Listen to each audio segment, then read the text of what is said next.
The object whose length we want to measure vary widely in size.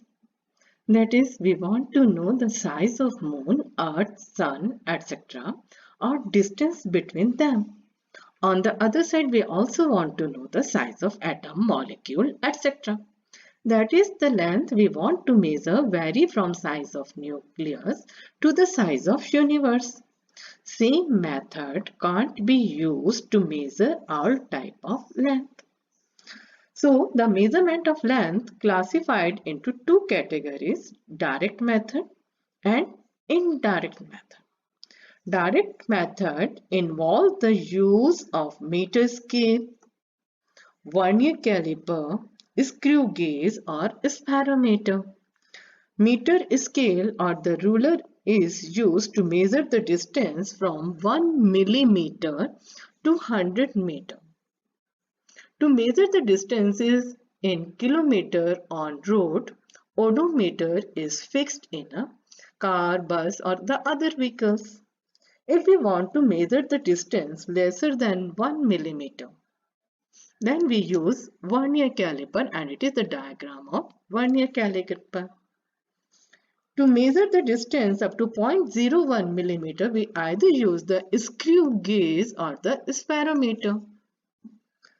That is, if we want to measure the diameter of the wire, then we prefer to use screw gauge.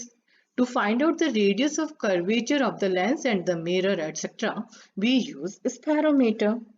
For all other distances beyond this range, we use indirect method. Indirect method used for the measurement of the large distances is suppose we find out the distance of the submarine. For this, we use echo method, which you have studied in your lower classes. In this method, the ultrasonic waves are transmitted through the ocean. Solid lines shows the transmission of the ultrasonic waves by the ship, and if on its path any submerged objects are encountered, then waves are reflected back to the origin. Thus, dotted line shows that the waves are reflected back to the ship.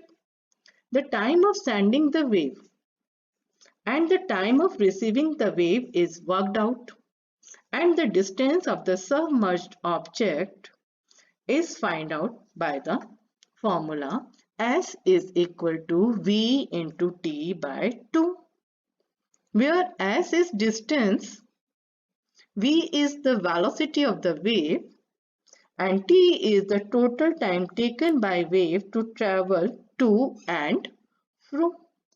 Time taken to travel to and fro. This method is a sonar method, that is sound wave navigation and ranging. You heard the word radar, radio wave detection and ranging. Same reflection method is used in radar to find the distance of flying object as aeroplane, etc. A beam of microwave is used instead of ultrasonic wave to determine the distance of the aeroplane from a point. Next method is how can we find out the height of the electric pole or a tree or a very tall building. For this we use the trigonometric method.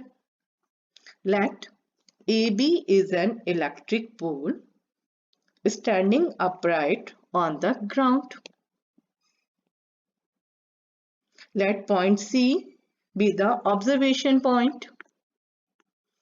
That is the point where observer is standing.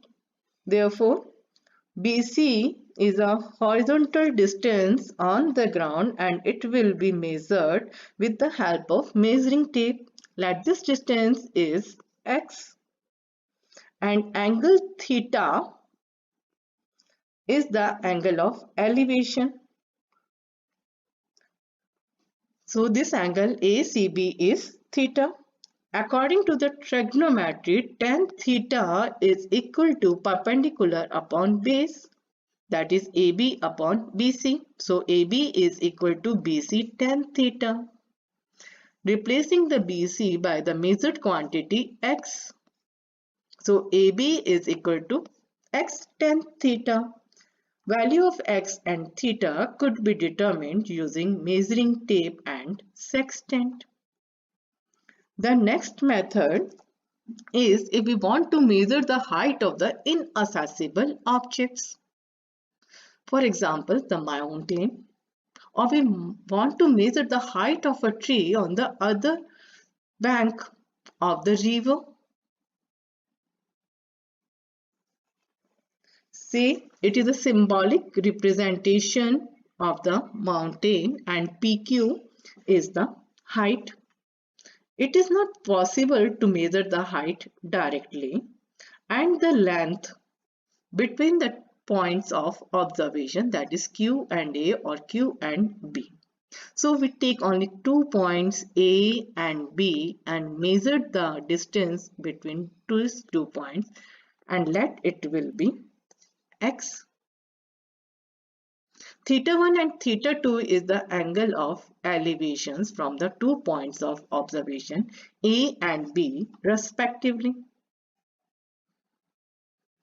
Then tan theta 1 is equal to PQ upon QA and tan theta 2 is equal to PQ upon QB.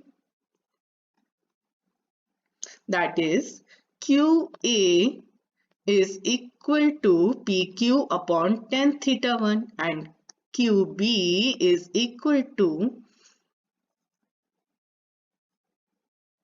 PQ cot theta 2, which can be written as H into cot theta 2. Subtract equation number 1 from equation number 2. It gives BQ minus QA equals to H cot theta 2 minus cot theta 1. As BQ is equal to QA plus AB. So replacing the BQ by QA and QB, and it is equal to H cot theta 2 minus cot theta 1.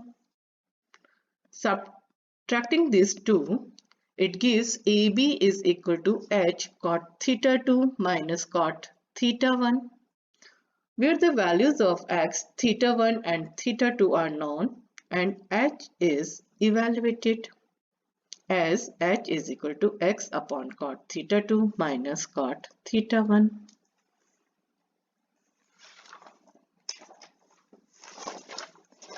Now, how to find out the diameter of moon? Moon is an astronomical object and let its diameter is d. E is a point of observation on the earth. A telescope is focused on moon's surface and its image is observed. An angle is measured between two diametrically opposite ends. Let it will be theta.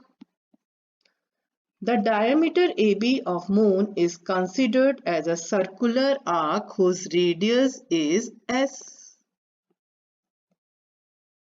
Using the formula theta is equal to arc AB upon radius, diameter of the moon can be determined.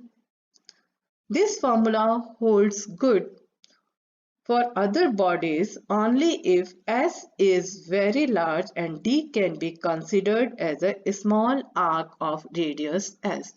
Thank you and have a nice day.